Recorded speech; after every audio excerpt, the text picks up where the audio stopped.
പുരാതന ക്രൈസ്തവ സഭയിൽ മാത്രമല്ല ഈ നോമ്പ് ഉപവാസമുള്ളത്. ക്രിസ്ത്യാനികളുടെയും മുസ്ലിങ്ങളുടെയും ലക്ഷ്യം ഒന്ന് തന്നെയാണ്. കർത്താവ് എന്തിനാണ് നോമ്പ് നോറ്റത്?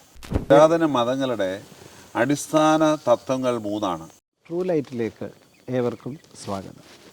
ഇന്നത്തെ തലമുറ പറയുന്ന ഒന്ന് സെൽഫ് എസ്റ്റീം, പ്രതികരണശേഷി, മനസ്സിൻ്റെ ധൈര്യം, ചാഞ്ചല്യമില്ലായ്മ ഒക്കെ അതിന് പൊതുവെ സൈക്കോളജിയും കൗൺസിലിങ്ങും ഒക്കെ സഹായിക്കുന്നു എന്ന് പറയുന്നുണ്ട്. പക്ഷേ ഈ ഒരു അർത്ഥത്തിൽ നോക്കിയാൽ അങ്ങേയറ്റം നോമ്പ് ഈ ഒരു ലക്ഷ്യം നേടാൻ നമ്മളെ സഹായിക്കുന്നു എന്ന് ചിന്തിക്കേണ്ടതില്ലേ?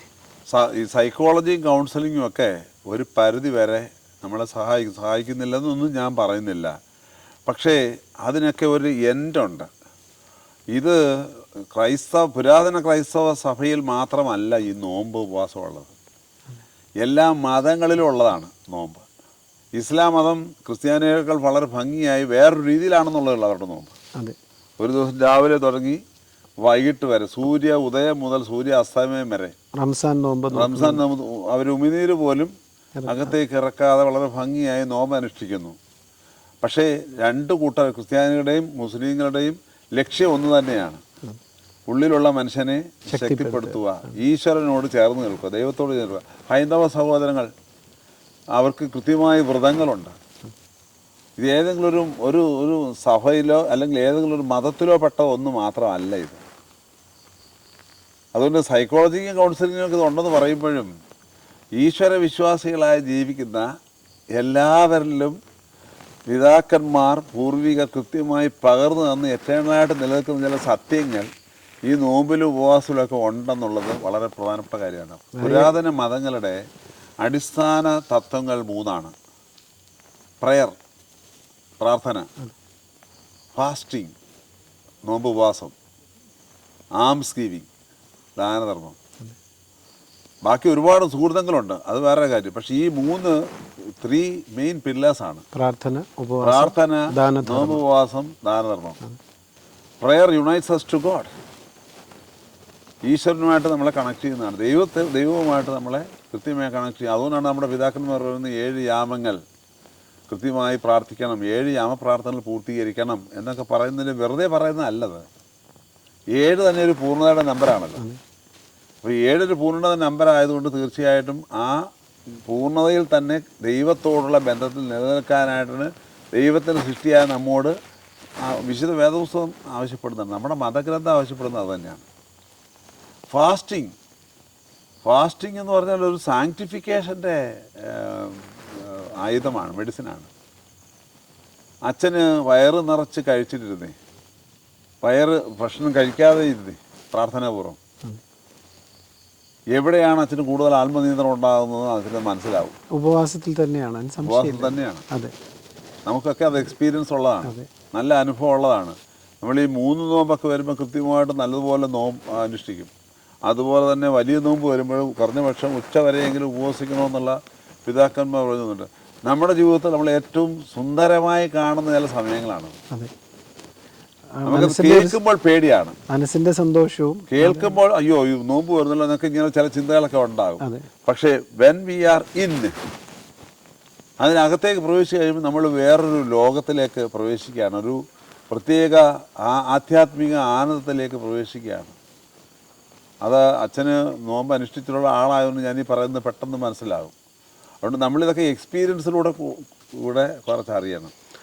ഈ മനഃശാസ്ത്രവും സൈക്കോളജിയും സംബന്ധിച്ച് മുമ്പേ ചോദിച്ചതിൻ്റെ ഒരു ഉദ്ദേശ്യം, അകത്തെ മനുഷ്യൻ ശക്തിപ്പെടുമ്പോൾ പ്രതികരണങ്ങൾ സത്യസന്ധമാകും.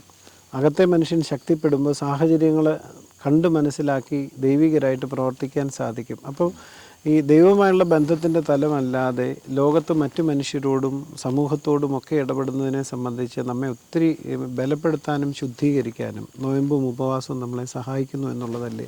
അതിന് യാതൊരു സംശയമില്ല. നമുക്കെല്ലാവർക്കും അറിയാം, കൗൺസിലിങ്ങിനും സൈക്കോളജിക്കും ഒക്കെ ഒരു പർട്ടിക്കുലർ അളവ് വരെ നമ്മളെ സഹായിക്കാൻ പറ്റില്ലെന്നൊന്നും ഞാൻ പറയുകയല്ല. പക്ഷേ ഒരു പർട്ടിക്കുലർ അളവ് കഴിഞ്ഞാൽ പിന്നെ നമ്മളെ സഹായിക്കാൻ പറ്റുന്നത് ദൈവത്തിന് മാത്രമാണ്. വേറെ ആർക്കും നമ്മളെ സഹായിക്കാനൊക്കെ, ഒന്നിനും നമ്മളെ സഹായിക്കാനൊക്കെയല്ല. അപ്പോൾ ദൈവ പദ്ധതിയാണ് നോമ്പ് ഉപവാസം എന്ന് പറയുന്നത്. കർത്താവ് എന്തിനാണ് നോമ്പ് നോറ്റത്? നമ്മുടെ കുഞ്ഞുങ്ങൾ യേശുക്രിസ്തുവിനെ വിശ്വസിക്കുന്നവരാണല്ലോ. അങ്ങനെയാണല്ലോ. അതെ. അപ്പോൾ യേശു ക്രിസ്തു എന്തിനു നോമ്പ് നോറ്റു? കൃത്യമായിട്ട് അത് it is a model for us. നമുക്കൊരു മോഡലാണത്.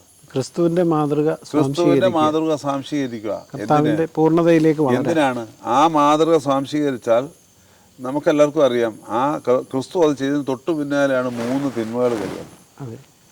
പരീക്ഷണങ്ങൾ. അതെ. ജഡമോഹം, കൺമോഹം, ജീവനത്തിന്റെ പ്രതാപം, ഇല്ലേ? അതെ.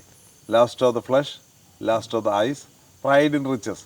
ഈ 3 ടെംപ്റ്റേഷൻസ് ടെക്സ്റ്റിങ് അവിടെ കൃത്യമായിട്ടുണ്ടായി. ആരാണ് വിജയിച്ചത്? കർത്താവാണ് വിജയിച്ചത്. എന്തുകൊണ്ട്? കൃത്യമായ ഉള്ളിലെ മനുഷ്യന്റെ ബലം. അതെ. ഉള്ളിലെ മനുഷ്യന്റെ ബലം. നമ്മൾ മനുഷ്യാവതാരം ചെയ്ത ക്രിസ്തുവിന്റെ പിന്തുടർച്ചയാണ്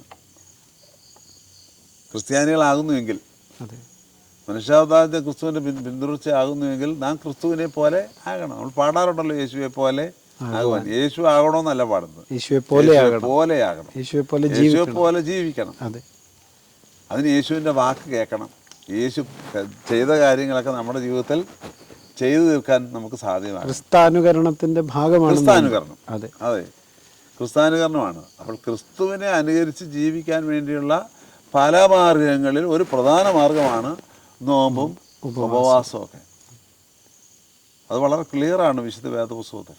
നമ്മുടെ ശരീരത്തിൻ്റെയും മനസ്സിൻ്റെയും ആത്മാവിൻ്റെയും കൃത്യമായ നിയന്ത്രണങ്ങളും വിശുദ്ധീകരണവും പരിശുദ്ധ നോമ്പിലൂടെ ഉണ്ടാകും. അതുകൊണ്ടാണ് പിതാക്കന്മാർ prayer unites us to God, fasting sanctifies us, not only us and the place where we are. നമ്മൾ എവിടെയാണോ അവിടെയും വിശുദ്ധീകരിക്കപ്പെടുന്നു എന്നുള്ളതാണ് പറയുന്നത്. Alms giving is an extension of the grace of God. ദൈവത്തിൻ്റെ കൃപ നമ്മളിലുണ്ട്. ആ കൃപ ഇങ്ങനെ ഒഴുകിക്കൊണ്ടിരിക്കും. അത് ഈ പ്രാർത്ഥനയും നോമ്പുള്ളവർക്ക് മാത്രമേ അത് കൂടുതൽ കിട്ടത്തുള്ളൂ.